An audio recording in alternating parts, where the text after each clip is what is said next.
మనలో చాలామందికి ఐఫోన్ అనే పదం వినగానే మైండ్లోకి చాలా డౌట్స్ వస్తూ ఉంటాయి. యుఎస్లో 80,000కి అమ్మే మోడల్ని ఇండియాలో 1,20,000కి ఎందుకు సేల్ చేస్తున్నారని, అలాగే ఇండియాలో ఐఫోన్స్ అసెంబ్లింగ్ చేస్తున్నా కూడా అసలు ప్రైజెస్ అనేవి ఎందుకు తగ్గట్లే అనే డౌట్ యూజువల్లీ మన అందరికీ ఉంటుంది. సో ఇప్పుడు ఈ వీడియోలో మనం ఐఫోన్స్ ఇండియాలో ఎందుకు ఎక్స్పెన్సివో తెలుసుకుందాం. ఇండియాలో ఐఫోన్ ప్రైజింగ్ని చాలా factors like taxes, import duties, Apple pricing strategies, అలాగే కరెన్సీ ఎక్స్చేంజ్ రేట్స్ ఇవన్నీ ఇన్ఫ్లుయెన్స్ చేస్తూ ఉంటాయి. సో వీడియోని లాస్ట్ వరకు చూడండి. First and main reason import duties. IPhone mobile యొక్క product design and engineering research యుఎస్లో చేస్తారు. అండ్ యుఎస్లో మ్యానుఫ్యాక్చరింగ్ కాస్ట్ ఎక్కువ కాబట్టి ప్రొడక్ట్ని చీప్ లేబర్ దొరికే చైనా లాంటి కంట్రీలో మోస్ట్లీ మ్యానుఫ్యాక్చరింగ్ చేస్తారు. సో అలా వేరే కంట్రీలో మ్యానుఫ్యాక్చరింగ్ చేసిన ప్రోడక్ట్ని ఇండియాలో సెల్ చేయాలి అంటే ఇండియన్ గవర్నమెంట్కి కంపెనీస్ ఇంపోర్ట్ డ్యూటీస్ అంటే ట్యాక్సెస్ కట్టాలి. ఈ ఇంపోర్ట్ డ్యూటీస్ ఎంత పర్సెంటేజ్ ఉంటుంది అంటే మొబైల్ ప్రైజింగ్లో 20% బేసిక్స్ కస్టమ్ డ్యూటీ అని, అలాగే సోషల్ వెల్ఫేర్ సర్చార్జ్ అనేది 10% ఆఫ్ బేసిక్ కస్టమ్ డ్యూటీ, అలాగే జిఎస్టీ ఆన్ ఇంపోర్టెడ్ గ్యాడ్జెట్స్ 18% వరకు కట్టాల్సి ఉంటుంది.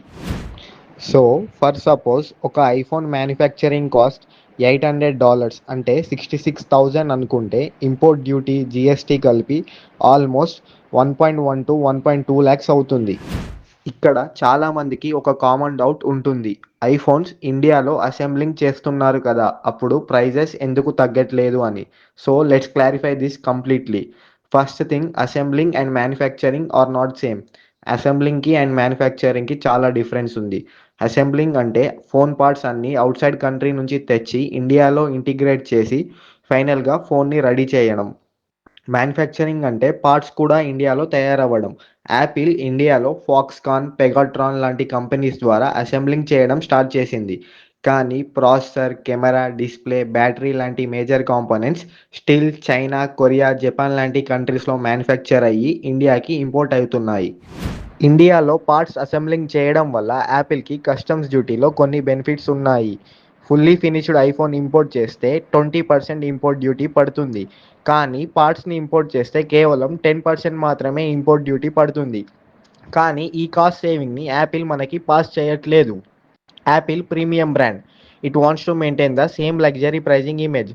సో మ్యానుఫ్యాక్చరింగ్ కాస్ట్ తగ్గినా కూడా ప్రైస్ ట్యాగ్ అన్చేంజ్డ్గా కాస్ట్ ఎక్కువనే ఉంటుంది. అండ్ ఐఫోన్ 13, ఐఫోన్ 14 ఎస్సీ లాంటి మోడల్స్ మాత్రమే ఇండియాలో అసెంబ్లింగ్ చేస్తున్నారు. But high end models like iPhone 15 pro, 15 pro max అవి స్టిల్ 100% ఇంపోర్టెడ్. సో వాటికి ఫుల్ ఇంపోర్ట్ డ్యూటీస్ అప్లై అవుతాయి. ఇక కరెన్సీ ఎక్స్చేంజ్ రేట్ కూడా యాపిల్ ప్రైజింగ్ని ఇండియాలో ఇన్ఫ్లుయెన్స్ చేసే next biggest factor. Apple pricing US డాలర్స్లో ఉంటుంది. ఫర్ సపోజ్ మనం ఒక $100 మొబైల్ని తీసుకుందాం అండ్ అలాగే $1 వాల్యూ ఈక్వల్ టు 75 రూపీస్ అనుకుంటే మొబైల్ కాస్ట్ 75,000 రూపీస్ అవుతుంది. బట్ అదే $1 వాల్యూ 85 రూపీస్కి పెరిగితే ప్రైస్ కూడా ఆటోమేటికల్లీ 85,000 అవుతుంది. యాపిల్ కరెన్సీ ఫ్లక్చువేషన్స్ని ఇండియాలో ప్రైస్లో ఇంక్లూడ్ చేస్తుంది. ఇక యాపిల్ ప్రైజింగ్ స్ట్రాటజీకి వస్తే యాపిల్కి ఇండియాలో ఒక ప్రీమియం బ్రాండ్ అనే ఇమేజ్ ఉంది. సో యాపిల్ ఇండియాలో మార్జిన్ తగ్గకుండా లగ్జరీ పొజిషనింగ్ మెయింటైన్ చేస్తుంది. డిస్ట్రిబ్యూషన్ పార్ట్నర్స్కి కమిషన్ ఇవ్వాలి, అలాగే స్టోర్స్ మెయింటైన్ చేయాలి. సో వాటికి కూడా కాస్ట్ పడుతుంది. సప్లై చైన్ అండ్ లాజిస్టిక్స్ విషయానికి వస్తే యాపిల్ పార్ట్స్ వరల్డ్ వైడ్లో మ్యానుఫ్యాక్చర్ అయ్యి ఇండియాకి ట్రాన్స్పోర్ట్ అయి వస్తాయి. ఇక ఇండియాలో చూసుకున్నట్టయితే షిప్పింగ్, వేర్హౌసింగ్, లాజిస్టిక్స్ కాస్ట్ చాలా ఎక్కువ. సో ఇవి కూడా యాడ్ అయ్యి ఫైనల్ యాపిల్ ప్రైజింగ్ని పెంచుతున్నాయి.